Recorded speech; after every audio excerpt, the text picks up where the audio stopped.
They said we couldn't do it, they laughed at the canal, they doubted our strength. But today, Burkina Faso has produced over 100,000 tons of food from that very canal, built with our own hands, our own spirit, and no foreign funding. This is not just agriculture, it's sovereignty. To every African nation, let this be your reminder: our future is in our soil, not in their aid. Distinguished viewers across Africa and beyond, today we bring you a remarkable story of resilience, vision, and redemption from the heart of West Africa, Burkina Faso. In a world where narratives are often written by those who doubt Africa's potential, one leader is courageously rewriting the story. His name is Captain Ibrahim. Not long ago, international critics scoffed at his bold initiative, a massive agricultural canal project in Burkina Faso. They called it unrealistic, unsustainable, and even laughable. But today, history is proving them wrong. That very canal, dismissed and mocked by Western observers, has just yielded a harvest of over 100,000 tons of food, marking a monumental victory for food sovereignty and African innovation. Captain Ibrahim's commitment to independence is not just political, it is practical. He didn't wait for the IMF, the EU, or US aid to fund this project.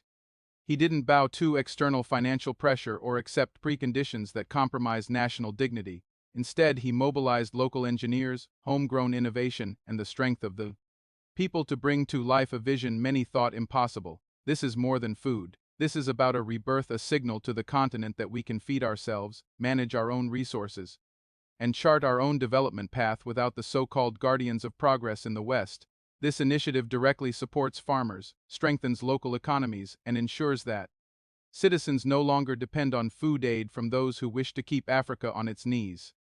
Captain's leadership style is awakening a new generation of African thinkers and doers, people who are no longer content with charity but are demanding opportunity and justice, from abandoned lands to vibrant farmlands, from doubt to delivery. This is what transformation looks like when driven by dignity and determination, and make no mistake, this success is rattling the usual suspects.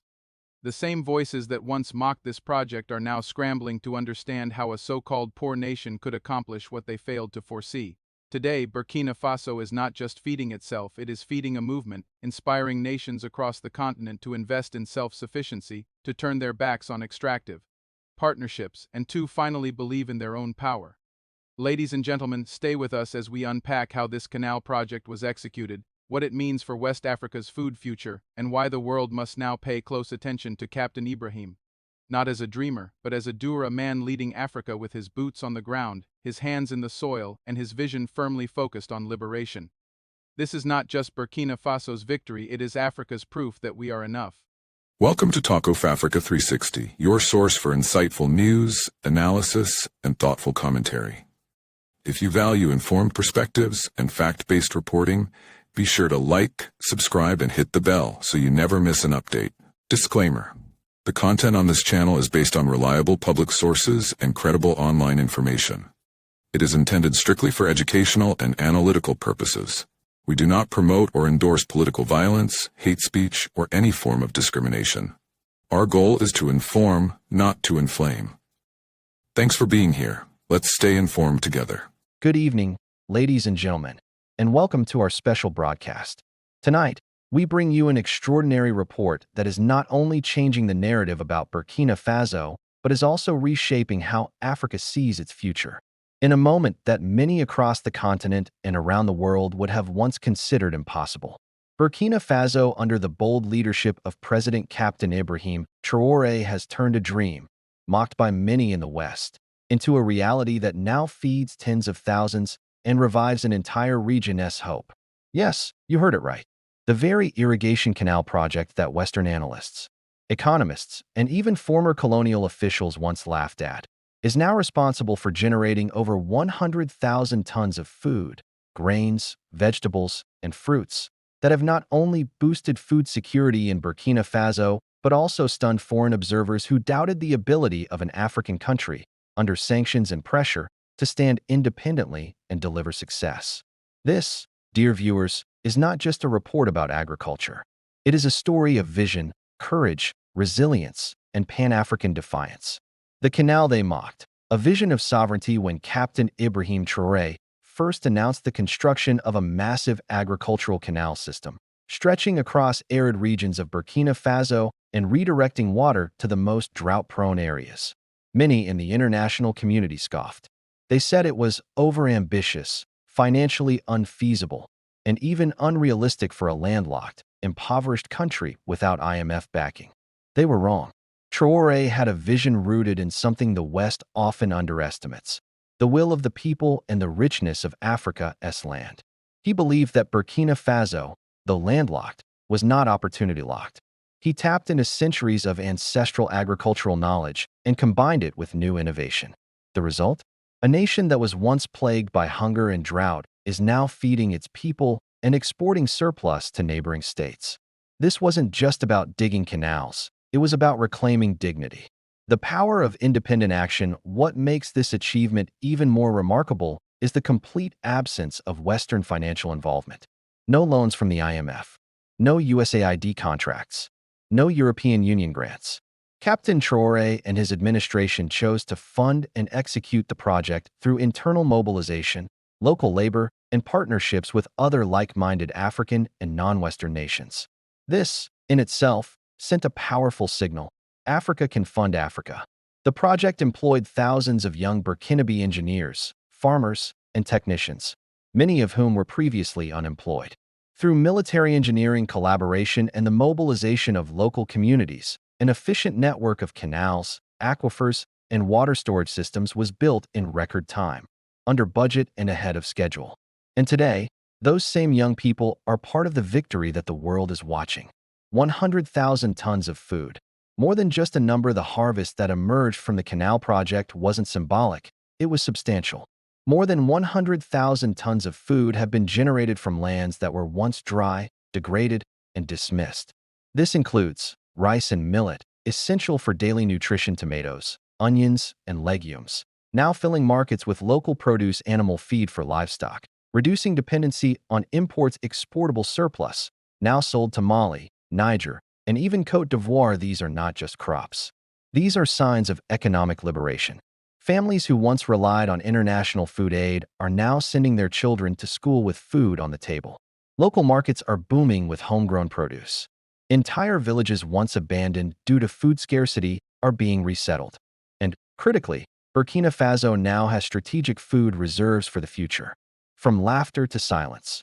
Western reaction. The same Western commentators who once dismissed the project have gone silent.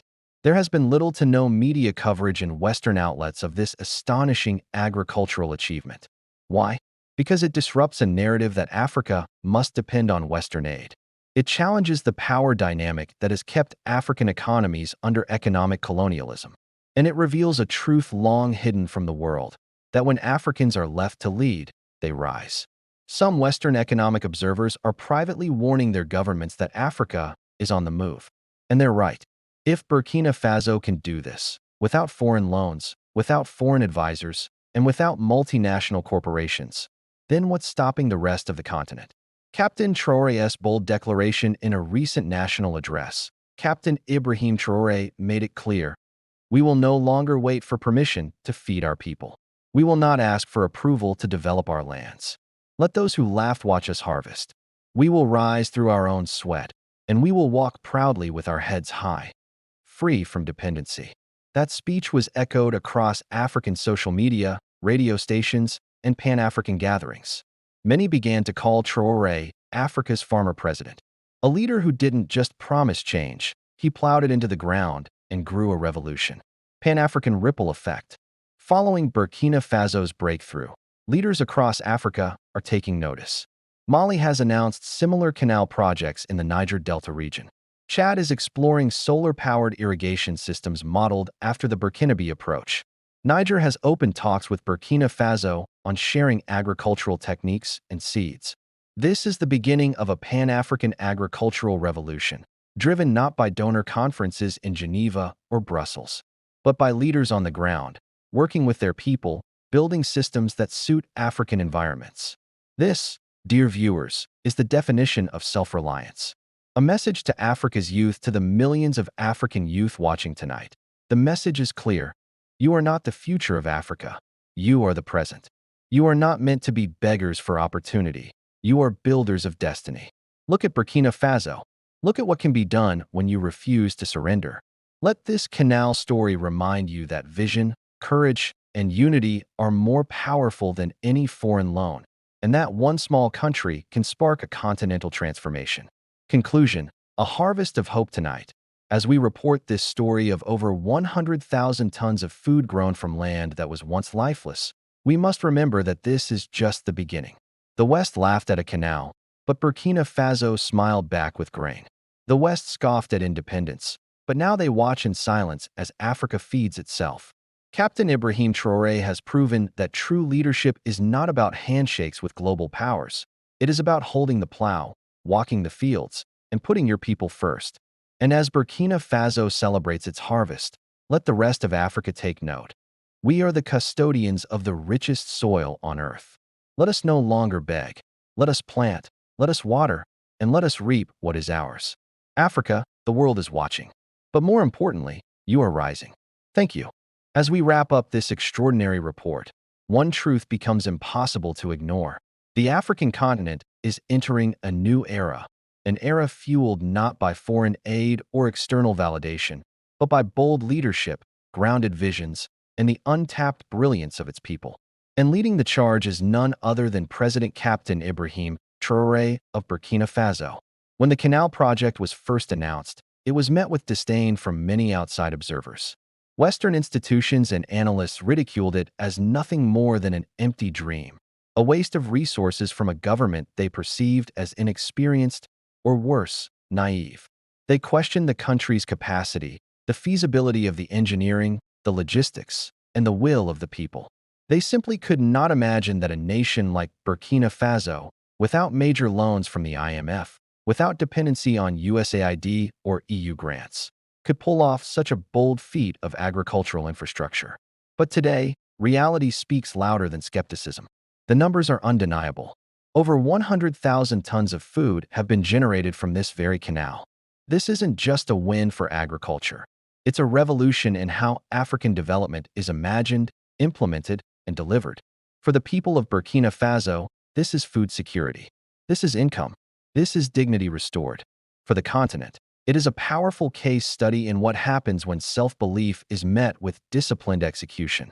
Captain Traoré didn't wait for permission. He didn't ask the so-called development experts whether the plan would be approved by foreign boards. Instead, he rolled up his sleeves and reminded the world that the greatest form of leadership is not what is spoken in fancy conferences, but what is grown in the soil delivered to families and built with the hands of the people. Let's be clear. This is not just a success story about food. It's a direct challenge to the structural narrative that says Africa must always wait. Wait for loans. Wait for aid. Wait for instruction. Captain Traoré has proven that we no longer need to wait. We are capable now. We are ready now. This project has brought direct employment to thousands of local workers, from engineers and planners to farmers and transporters. It has strengthened internal trade systems, boosted local economies, and ensured that money circulates within the country rather than flowing out through exploitative contracts. It has inspired young agriculturalists to take pride in their land and their nation, showing them that the future isn't somewhere far away. It is right here, growing under their feet. Moreover, this canal has sent a loud and clear message to the African Union, ECOWAS, and to leaders across the continent. Homegrown solutions do work. They may take time. They may require sacrifice. But they are possible, and often more sustainable than foreign aid-driven alternatives that come with strings attached. What Captain Traoré has done is ignite a fire of hope, pride, and transformation. And that fire is spreading. Across Africa, farmers are reimagining what can be done with their own land. Policymakers are beginning to reconsider the terms of engagement with foreign powers. Citizens are asking bold questions. If Burkina Faso can do it, why can't we? Of course, with such bold moves come new pressures. The very powers that laughed before are now watching closely. Some are angry. Others are scrambling to regain influence. But the tide has shifted. No longer is Africa sitting at the back of the global table. We are building our own tables and inviting the world to come with respect or not at all. Captain Traoré's Canal project will go down in history not just for the food it produced, but for the symbolism it carries. It stands as a monument to what it means to lead with courage, to defy the odds, and to plant a seed of independence that grows into a forest of possibility. It tells a story that will echo through generations. That one leader with a clear vision, rooted in the will of the people, can transform not just policy, but destiny. So what comes next? The answer lies in consistency, in scaling this vision across the country and collaborating with like-minded leaders across Africa, in building coalitions not based on dependence, but mutual strength, in documenting the model and improving it for even greater yields, in ensuring that this moment is not an isolated triumph, but the beginning of a movement that redefines African agriculture and governance. And for the people of Burkina Faso, the canal is more than infrastructure. It is inspiration. It shows that even in a land that has faced adversity, even in a country targeted by neo-colonial sabotage, there lies a resilient spirit that refuses to be crushed. That spirit has now been fed, literally and symbolically, and it is only growing stronger. As we close, let us recognize that this isn't merely about what Captain Ibrahim Traoré has done. It's about what Africa can do when we believe in ourselves, when we invest in our own ideas, when we stop asking for approval and start implementing our own blueprints. Because at the end of the day, those who laughed at the canal never imagined it would feed an entire nation. But those who dig deep into the soil of Africa, who believe in the power of its people, understand one thing very clearly. You can mock the seed, but when it grows, it feeds the world. Thank you for joining us in this coverage. Stay tuned for more stories of transformation, resistance, and revival from across the continent. This is not just news. This is the new Africa rising. As reactions continue to pour in from across the continent, one thing is clear. Africa is demanding respect, sovereignty, and accountability. Was this just a diplomatic misstep or a deeper sign of shifting global alliances? We'll be watching closely. If you found this story important, don't forget to like, share, and subscribe for more real, unfiltered African news. This is Talk of Africa 360, telling the stories that matter.